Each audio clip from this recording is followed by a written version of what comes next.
Moving on to fixed income space, yields on Nigerian Treasury bills continue to slide in the latest auction. Well, ahead of a bond auction on April the 17th, now this to break down activity in Nigeria's fixed income market, I'm joined by Malcolm Gilroy at Dunn Loren Merrifield. Well, thank you so much for joining us, Malcolm. Thank you, Anya. Well, now, analysts have predicted an increase in activities in fixed income markets owing to the recent instability recorded in the equity segment of the NSE. Now, what are your thoughts on this? I think the NSE is starting to fade a little bit. This month it's down about 2.5%, although it's still up 20% for the year.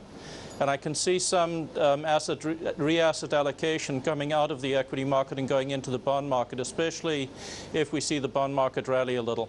All right. Now, while Treasury bill yields at the auction appears to be, falling. Now, what's responsible for this?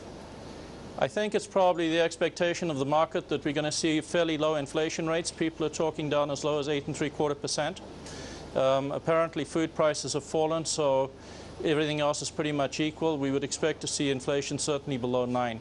All right. Now, what do you think can turn this around, basically? A shock. It would be a real shock to the market if inflation was above 9%, and then I think you'd get quite a big sell-off. All right. Well, okay, go on. I don't expect that. I think that the analysts have had a pretty good handle on where inflation is, and that we should see inflation probably below 9. Certainly that's the expectation of the central bank, and it's the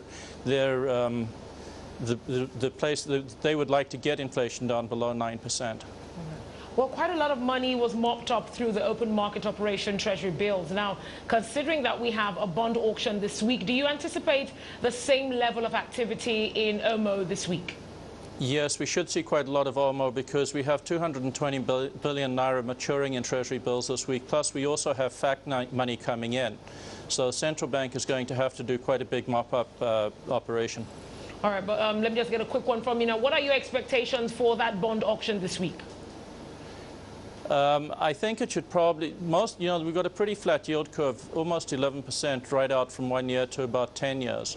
And I would expect that the auction is going to come in somewhere just slightly lower than that, because I think that there's probably still some international buying by virtue of the fact that the Barclays bond index has now included Nigeria for the first time this month.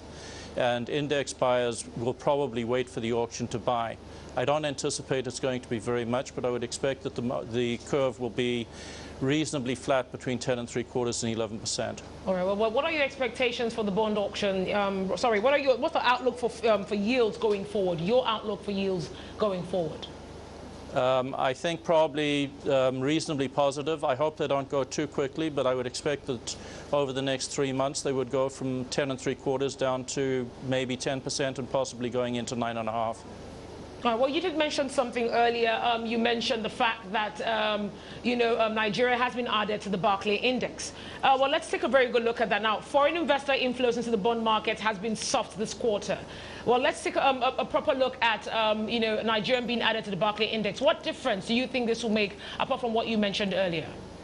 I don't think that there's marginally very many players that are going to utilize the Barclays index that haven't already come in through the JP Morgan index.